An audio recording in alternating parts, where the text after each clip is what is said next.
Pessoal, e aí a gente tem alguns tipos de movimento, né? Eu falei os movimentos aí de flexão, extensão, abdução, enfim. Mas a gente pode classificar o movimento em movimento osteocinemático e movimento artrocinemático.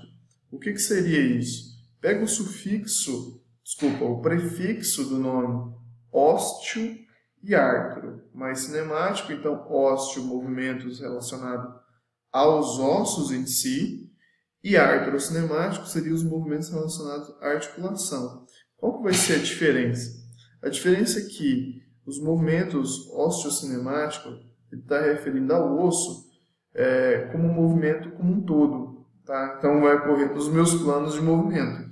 Então quando eu faço esse movimento aqui, abdução, eu tenho um movimento osteocinemático.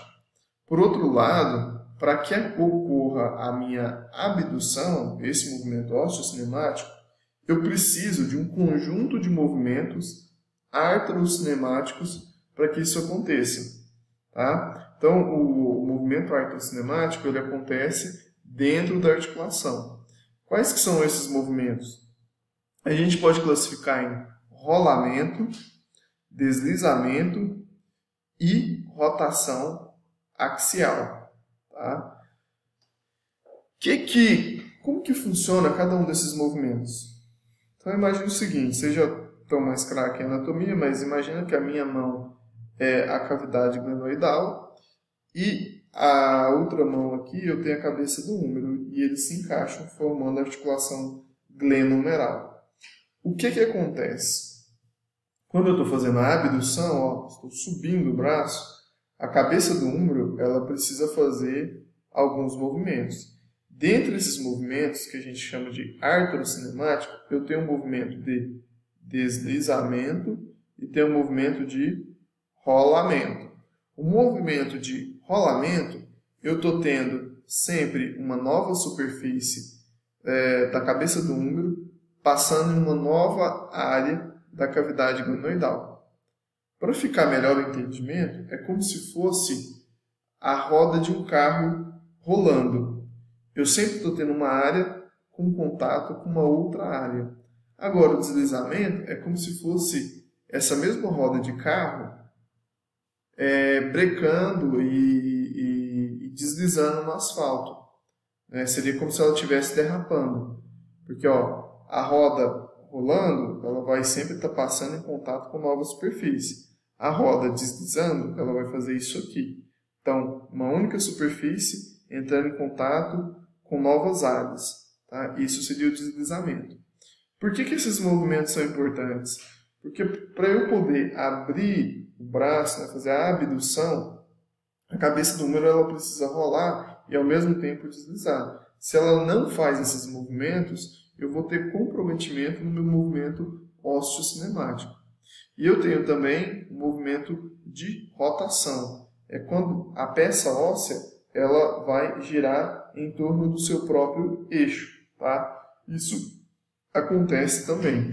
Então, esses são os movimentos artrocinemáticos. E aí a gente tem algumas regras relacionadas a esses movimentos, que a gente chama de regra do côncavo e convexo. O que essa regra nos diz, né? E para poder facilitar aí o entendimento dela. Então, quando eu tenho uma superfície côncava, então veja bem, quando eu tenho uma superfície côncava e uma superfície convexa, ou seja, vamos de novo naquele exemplo, eu tenho cabeça do húmero e tenho aqui a cavidade glenoide. Então a cavidade glenoide ela é côncava e a extremidade da cabeça do húmero, ela apresenta um formato convexo. Então quando eu tenho uma superfície convexa sobre uma côncava, o que vai acontecer? Eu vou ter um deslizamento para o lado oposto. O que seria isso? O movimento osteocinemático vai para cima, ou seja, a extremidade distal do húmero vai para cima, e a extremidade proximal, que seria da cabeça, vai para baixo. Então, esse seria uma das regras do côncavo e convexo. Agora, quando eu tenho um movimento sobre uma superfície vamos supor assim, convexa sobre uma côncava. Na verdade, uma côncava sobre uma convexa. Imagina assim, ó, a gente não tem o fêmur. Então imagina que isso aqui é o fêmur, isso aqui é um dos côndilos do fêmur. E aí a gente tem a tíbia, que abraça de maneira sucinta o côndilo do fêmur. Aqui agora já é o contrário. Eu tenho, quando eu tenho uma superfície côncava deslizando sobre uma convexa, o movimento vai acontecer sempre para o mesmo lado. Tá? Então, ó, o que acontece? Ó, eu tenho a superfície convexa deslizando, a superfície côncava deslizando sobre uma convexa, e o movimento está como a parte proximal e a parte distal está deslizando para o mesmo lado. Tá?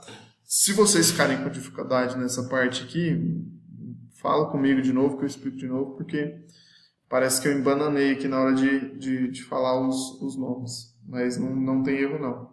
É sempre, quando eu tenho uma superfície convexa deslizando sobre uma côncava, eu vou ter movimentos opostos, ou seja, a extremidade distal do membro vai para um ponto e a extremidade proximal vai para outro.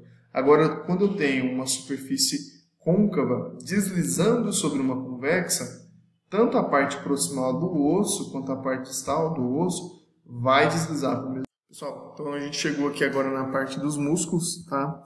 Então o músculo, de maneira geral, ele vai ter função principalmente de promover movimento, né? Mobilidade em si.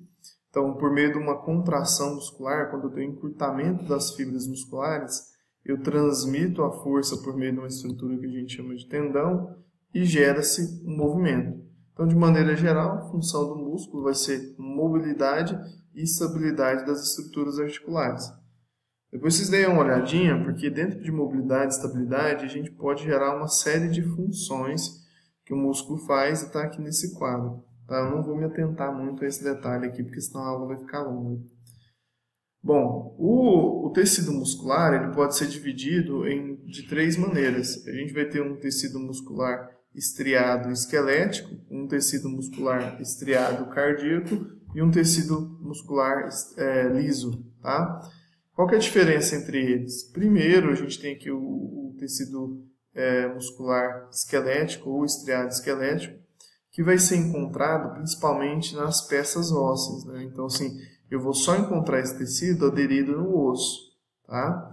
Então, esse é um ponto, a localização desses tecidos.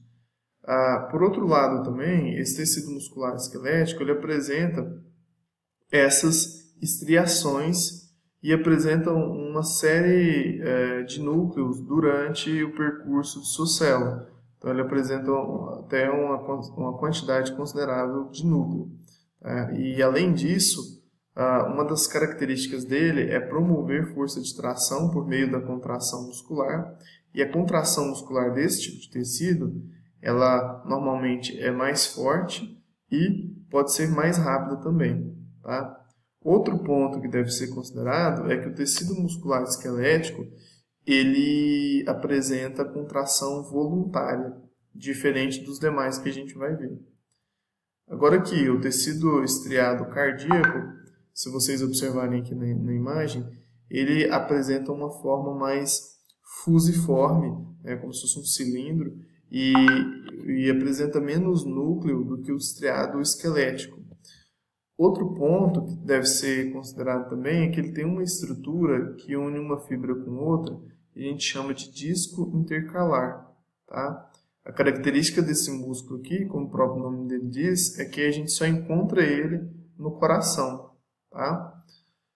Outra característica também é que esse tipo de músculo ele apresenta uma contração muscular involuntária, ou seja, você não controla o padrão de contração desse músculo. Tá? Isso aqui está envolvendo o nosso sistema nervoso autônomo.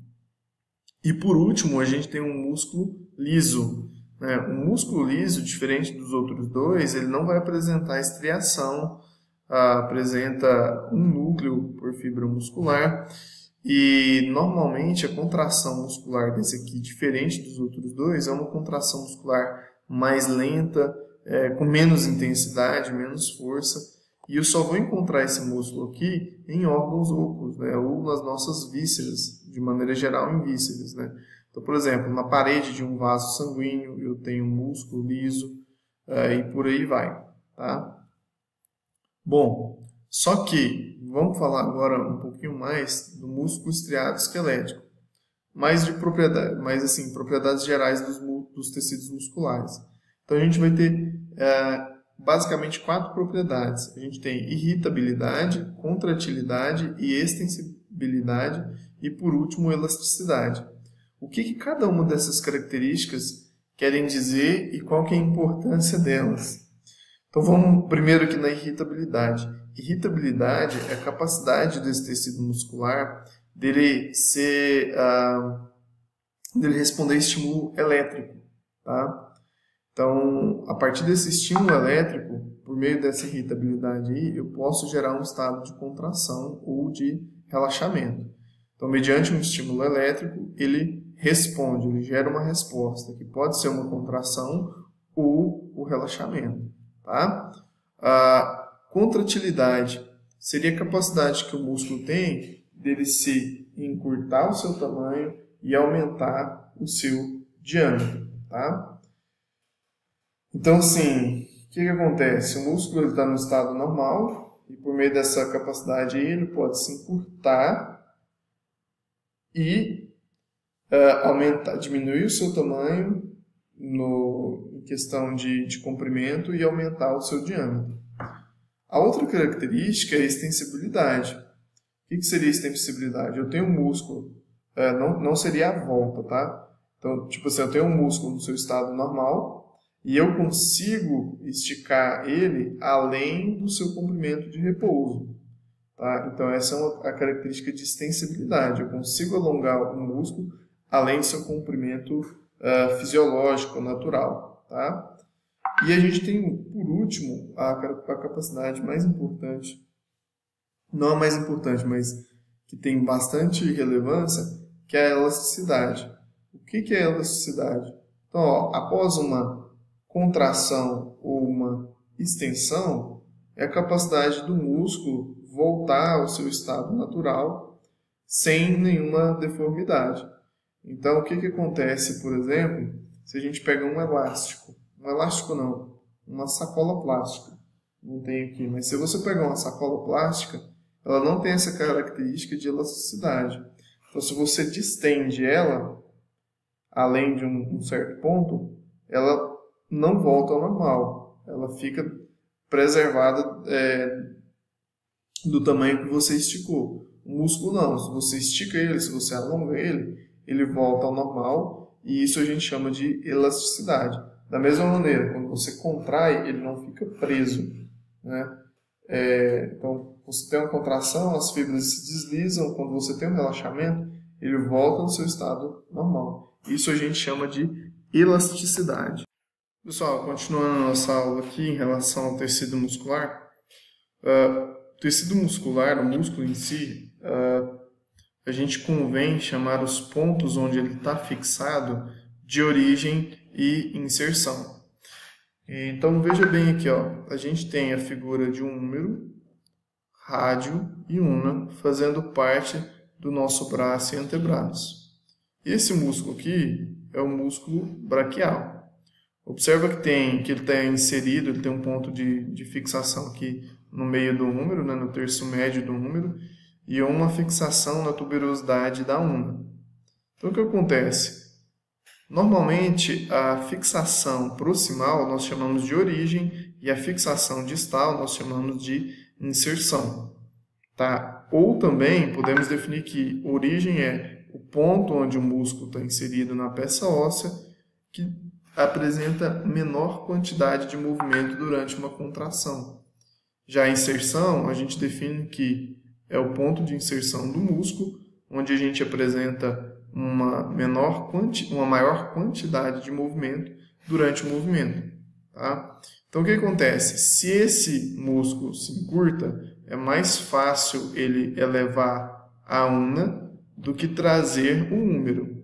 Por isso, eu digo que aqui é uma inserção e aqui é uma origem.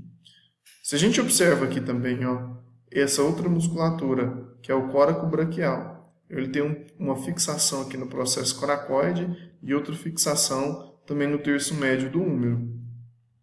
Como que a gente poderia definir a inserção e a origem aqui? A gente poderia definir que a origem seria aqui, porque ela é o ponto mais proximal, e nós poderíamos dizer que a inserção seria aqui, porque é o ponto distal. Só que outro raciocínio que a gente pode usar é que quando eu tenho a contração muscular desse tecido aqui, é mais fácil o húmero subir do que ele trazer a escápula, por conta de uma série de fatores, né? Então aqui eu determino como origem e aqui eu determino como inserção. Então o outro exercício aqui, ó, o músculo peitoral maior. Eu tenho origens e eu tenho a inserção. Por que aqui é a origem? É mais fácil eu trazer a escápula, dependendo do movimento, é mais fácil eu trazer a escápula do que eu elevar o meu gradil costal, tá? Ótimo, agora a gente vai classificar o músculo conforme as suas ações. Então eu posso classificar o músculo como agonista, antagonista e sinergista. O que seria cada um deles? Deixa eu ver se não tem uma imagem aqui melhor. Mas ó, o que seria um músculo agonista? O músculo agonista é aquele que está fazendo o papel principal durante o movimento. É aquele que está gerando o movimento em si. Então, por exemplo, quando eu estou fazendo a minha flexão de braço, o meu músculo agonista é o meu bíceps. Quando eu estou fazendo uma extensão do braço, se eu tiver uma carga, né? Se eu tiver tendo que jogar alguma coisa para lá, o meu músculo agonista é o meu tríceps, tá? Então, isso vai depender também do tipo de sistema que a gente está avaliando, tá? Então, ó, agonista é o que atua durante o movimento, ou seja, aquele que está desempenhando uma maior contração durante o movimento. E eu tenho o antagonista. O que seria o antagonista? O antagonista é o músculo que relaxa ou que diminui o seu nível de contração para que o agonista possa agir. Então, por exemplo, quando eu estou fazendo a minha flexão de cotovelo, eu preciso que o meu tríceps relaxe ou diminua o seu grau de contração para que o cotovelo venha, né? Para que o meu antebraço venha para cá e eu gere um movimento. Por outro lado, o meu bíceps está contraindo, né, de maneira efetiva, e aí eu vou classificar ele como agonista. Beleza? Foque bem na definição disso, para que não se confunda quando for analisar o que é agonista e antagonista, porque eu vou mostrar algumas situações aqui que talvez vocês vão achar que o músculo é agonista, mas na verdade ele é antagonista, tá? E o que seria um músculo sinergista? O músculo sinergista é aquele que ou é um músculo secundário, ele auxilia na contração no movimento, né? Ou é um músculo que ele estabiliza a articulação para que aconteça o movimento. Então a gente viu lá os músculos do manguito rotador, que eles são sinergistas para a maioria dos movimentos do ombro. E a gente viu também que o músculo bíceps braquial é sinergista do músculo braquial para poder fazer a contração, na verdade é o movimento de flexão do antebraço, tá? Beleza, mas aí eu queria dizer que a questão do agonista, do antagonista e do sinergista depende muito do que você está analisando. Então, por exemplo, vou pegar um peso aqui.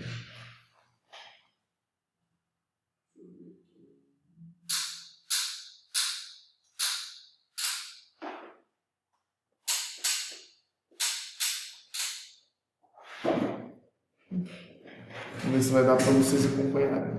Então, ó, eu estou fazendo um movimento de flexão do cotovelo, né, do meu antebraço, e agora eu vou fazer um movimento de extensão.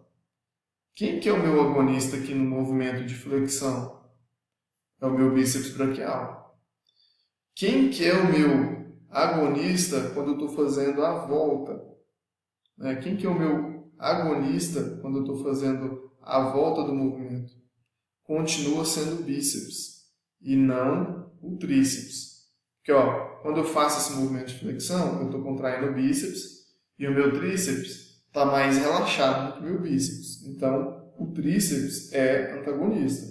Agora, quando eu estou fazendo a minha extensão, o bíceps continua sendo o agonista, porque ele ainda está desenvolvendo mais contração do que o meu tríceps. Então, o que vai determinar se é agonista ou antagonista é o grau de contração, o grau de atividade do músculo, beleza? E isso vai depender do sistema, tá? Então, aqui, a força está sempre para baixo.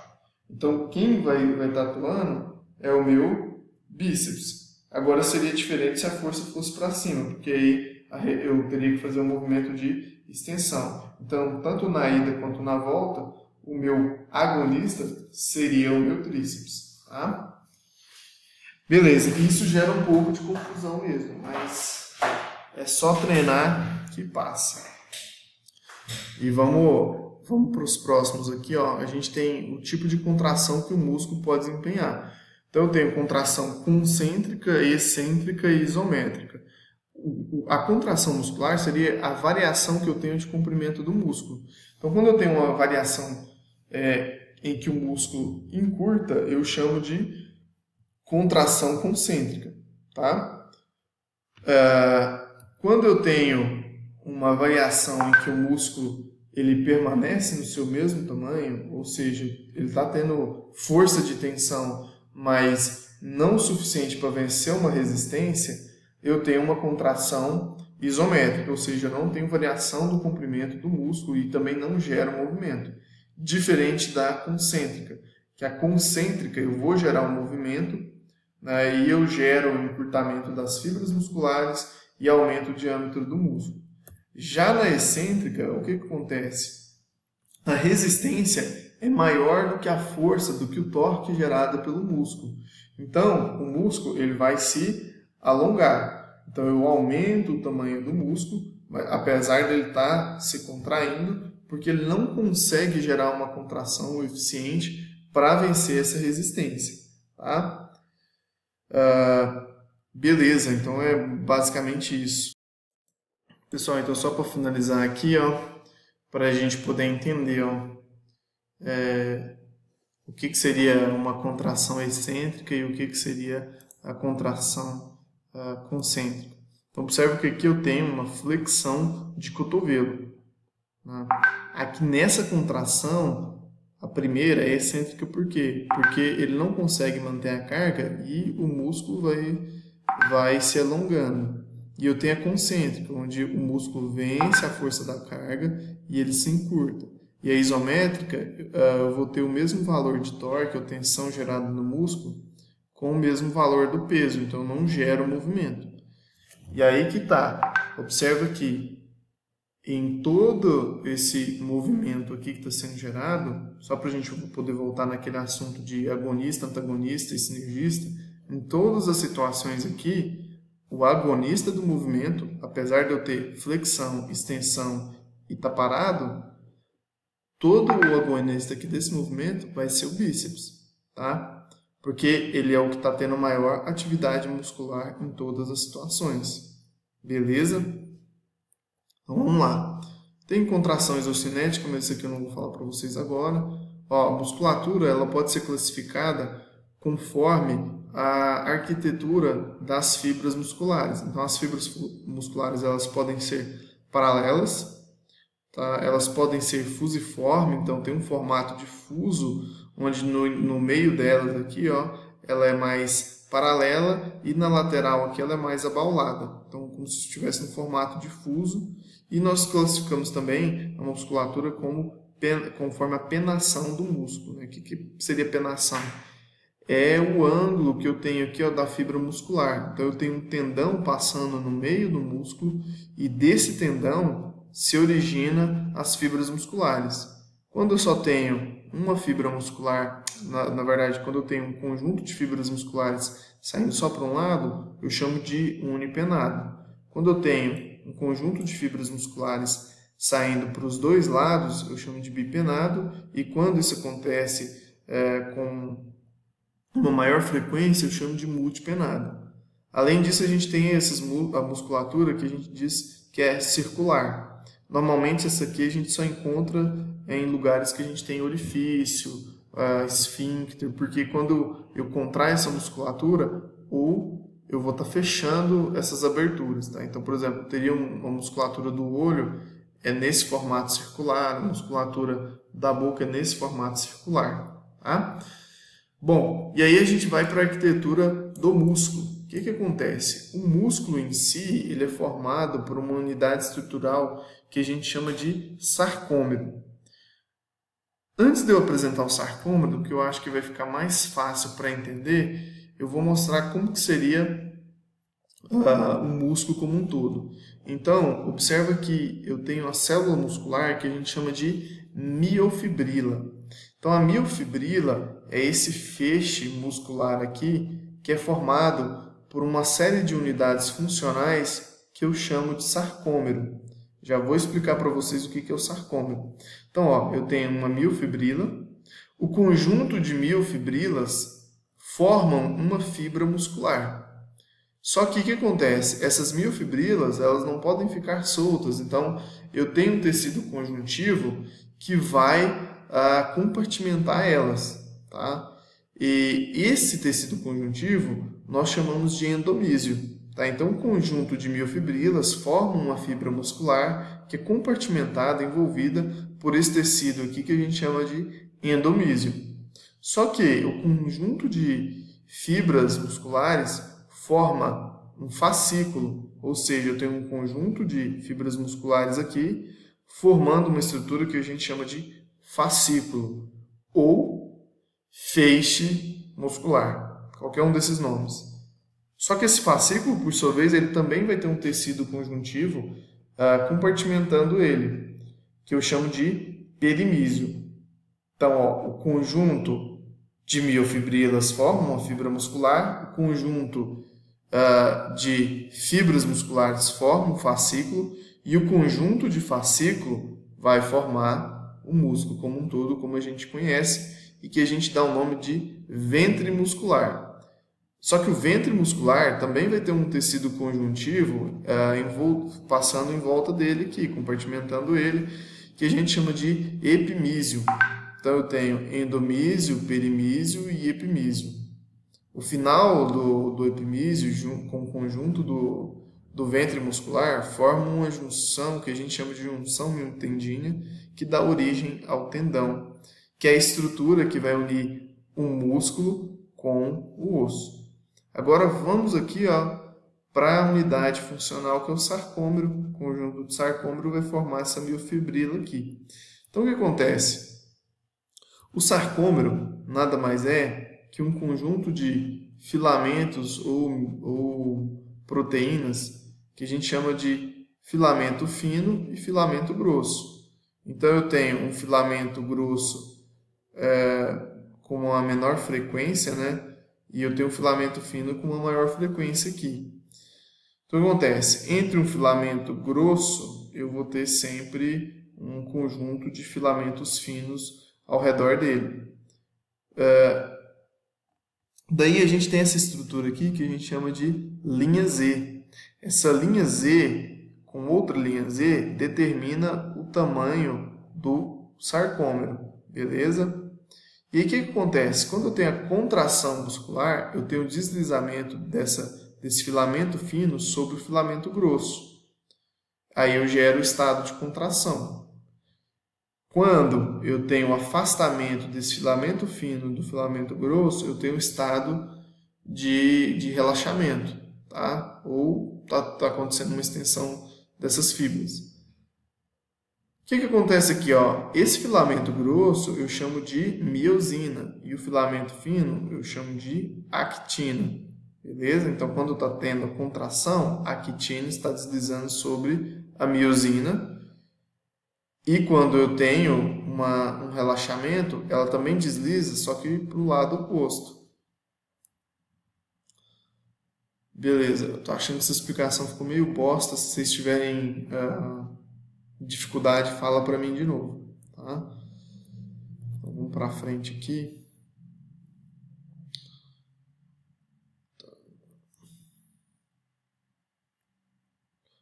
Isso aqui é importante falar.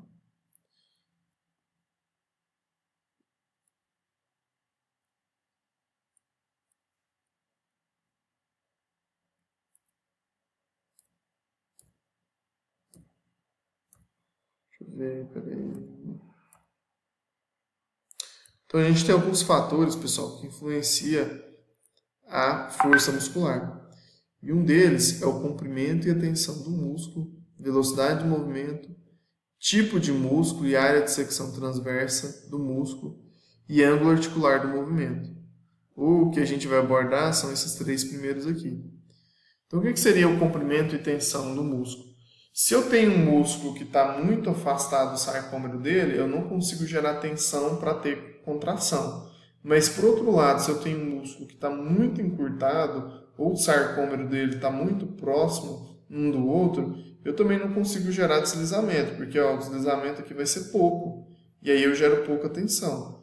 E isso influencia na força muscular. Outro fator é a velocidade de contração. Então, por exemplo, quanto mais rápido for a minha contração, menor força eu vou conseguir gerar. Quanto menor for a velocidade, mais força eu vou conseguir gerar, ou seja, mais carga eu vou conseguir gerar, tá? E a área de secção transversa do músculo, ou seja, quanto maior for a área de secção transversa do músculo, maior vai ser a força que o músculo pode gerar. Em outras palavras, quanto maior for a largura do músculo, quanto maior for esse músculo, não em comprimento, mas em diâmetro, mais força eu vou poder gerar. Tá? Então, é basicamente isso.